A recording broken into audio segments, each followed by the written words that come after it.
What's up, kings, queens, and everything in between? Welcome back to another episode, One Time for a Good Time. And for today, I got one for you, y'all. Today, I'm going to be talking about the first time I was ever misgendered. Let's get into it. All right, kings, queens, let me set the scene for you. This is 10th grade year, okay? The summer before this, I decided to be rebellious and shave my head. I was giving very much Charlie Brown, very much Walnut, Milk Dud, The Rock. I was giving all of that in one. I looked good, though. Don't get it twisted. I miss my bald head. I look good with a bald head, but I was giving very much alopecia. So this is the first week of school. You know what I'm saying? Everybody's getting in, everybody's excited, everybody's seeing each other. Of course, last year I had hair. I come back this year, bitch is bald. So everyone's confused. Everyone's like, what's going on? You gotta realize I'm a 6-foot stallion, okay? Melanated queen. I'm a big bitch. So people saw me from all the way down the hall. So, it was very much double takes the whole day, the whole week, but I didn't mind it because I knew I looked the best out of everybody out there. I was the best walnut out of the whole pack. So, but this particular day, it was morning. I'm talking about fresh off the bus, like cold still in the eye, hair ain't even done. Wow, I just realized I said hair not even done and I had no hair. Wow. You know what I mean? Still tired. What we had at our schools was, for me at my school, it's called like cab morning, but I'm sure for you guys, it would have been like study hall. And for us, our study hall was like at the very beginning of the school day. So like the first 30 minutes of school was study hall, and then you went into your classes. So cab morning started, and everybody's like getting to their places, and I'm with two girls, and they had to pee real bad, but I was just tagging along. So I was like, I'll just sit in there and talk to y'all while we go to cab morning.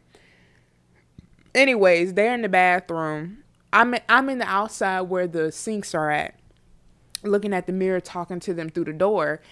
And one of the administrators walked by, and I saw her, and she walks by, and then she quickly reverses. And I'm like, okay, like, what the fuck is about to go on? She reverses. She stares at me, like, dead in my eyes. And she says, "You come here." I'm like, hello? I'm like, yeah, what's going on? And she was like, you can't be in there. Now, Lord forgive me, I have to give context. The administrator at the time was white. I am black. When she said you can't be in there, I thought it was a race thing. I really did. I was like, excuse me? And she was like, you can't be in there. You need to go in there. So I'm like looking around like, is this a white only bathroom? Like, am I confused? Like, what the fuck is going on? You also have to realize I am in the South. I'm in the deep South. So I was like, I know she is not saying I cannot be in here because I'm black. Not even realizing she talking about my head.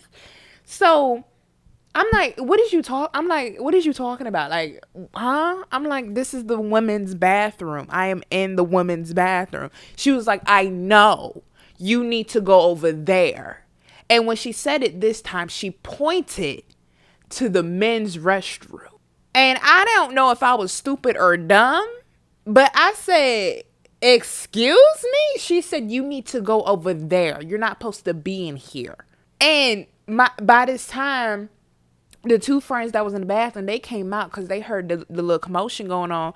And one of my friends was like, man, what's going on? And she was like, they need to go over there to use the bathroom. They aren't supposed to be in the women's bathroom. And so I'm looking at my friend looking at me. There's a little crowd surrounding us now. I'm looking at everybody else. We all looking at each other. We looking dumb and stupid at the same time. And it clicks for my friend, but it didn't click for me. She said, ma'am, this is a woman, not a man. When I said the non-pigmentation came out of this woman, when I said her face that was already ghostly went even more Casper, it was like the soul was sucked out of her life and replaced with nothing. She said, "Oh my God, I am so sorry." We been having reports that a guy has been going into the bathroom, the women's bathroom, and hanging out in there, and I thought you were him. I said, now listen, I know I look like a milk dud. I know I'm giving very much Charlie Brown. I know I'm a 6-foot stallion bitch. But if you see me, guys, and especially in 10th grade, I was a very much curvy, voluptuous woman. I'm talking about you could see ass for days, okay? Thighs for days. Like anybody, even though I had a bald head, anybody could look at me at that time in my life and be like, that is a bad bitch. Like, you could tell, bald head or not, bitch, I was a woman up under these clothes. And I was like, sitting there just staring at her like, what the fuck is going on? And so my teacher, my study hall teacher, he was around the corner. He came walking around and he was like, everything good? And I was like, no. And so the administrator looked at him and was like, it was a misunderstanding. I gotta go. Like, her little walkie talkie one, like, and like, she was like, gotta go. I'm like, bitch, damn well ain't nobody calling your ass at 7 o'clock in the morning. Everybody is tired and sleep. Ain't nobody fighting yet. But go on with your life. So we go into the little classroom, study hall, and my teacher's like, Christy, what happened? And I was like, Mr. Redacted. Like, she thought I was a man. Like, she pulled me out the bathroom and told me to use the men's bathroom, and I didn't realize that she was misgendering me. I thought it was a race thing at the beginning, but then Redacted realized what she was saying and corrected her. And he was like, oh my God, I'm so sorry that happened to you. Like, he was trying to bring up situations where he's been misgendered in his life. And like, I was extremely insecure. So I was like, Mr. Redacted, like, do I look like a man? Like, do I look like a linebacker? Like, tell me if I look dumb or stupid. Like, am I ugly? I was very, very insecure at this time. So I'm like going to all my friends. I'm like, bitch, am I ugly? Like, do I look like a man? Like, do I look like a man to you? Like, is it the shoulders? Like, do I need to be more submissive? I'm over here shrugging my shoulders down. Like, I'm looking at myself. I'm like, do I look like a dude? And like, of course, like your friend's going to say what you want to hear. So everybody was like, no, but then they was like, you have to realize you are 6 foot. You're 6 foot, bald headed. And at the time that day, I was wearing leggings, a gray sweatshirt, and some Converse. So it was easily mistaken for a dude. But I was just like, don't assume, because even through them leggings, even through that hoodie, I was still a bad bitch, and I was still thick as hell. So I was like, what man do you see or have ever seen a body like mine and said that's a man? No ma'am. So I really wanted to make this video because I know a lot of people misgendered on a daily basis. And, for some people, they can't get through it. For me, it definitely took a very, very long time to get to a point where I could laugh it off, where I could handle it. Like I said, if I get misgendered now, it's just like, I just roll with it. Like, I don't need to correct people. I don't care. But I know with a lot of people that struggle with sexuality or identity, it's hard. It can cause insecurity. It can cause body dysmorphia and etc. And, one thing I've learned and noticed about being misgendered over like the past 4 to 5 years is that a lot of people don't do it intentionally. A lot of people don't do it because they have malice in their heart. There are some people that will try you, and there are some people that know that you are a certain gender but want to play you.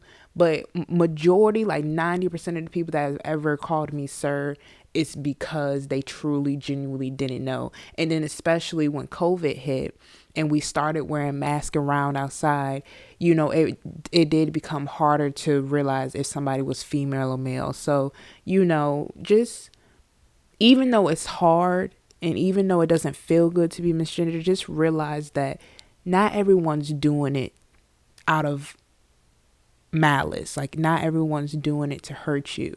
Sometimes people just genuinely don't know. And I think, just take that time just to educate that person and move on with it. Don't make that person feel bad about it. Just be like, hey, actually, I'm a female, or, hey, actually, I'm this. Find a way to cope with it or make yourself feel comfortable with being misgendered if you are in a situation where you might look like something else or whatever.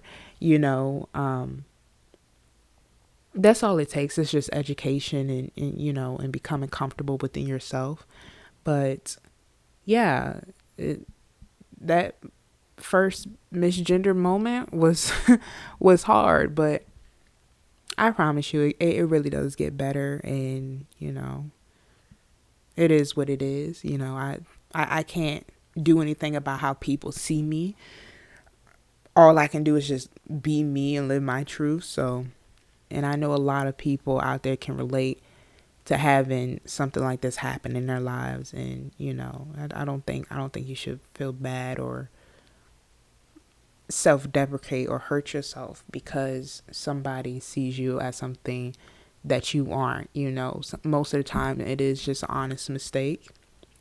And I just take moments like these now and just laugh at it and just move on and keep pushing. So thank you guys so much for listening to this episode of One Time for a Good Time. And I'll see you in the next one. Peace.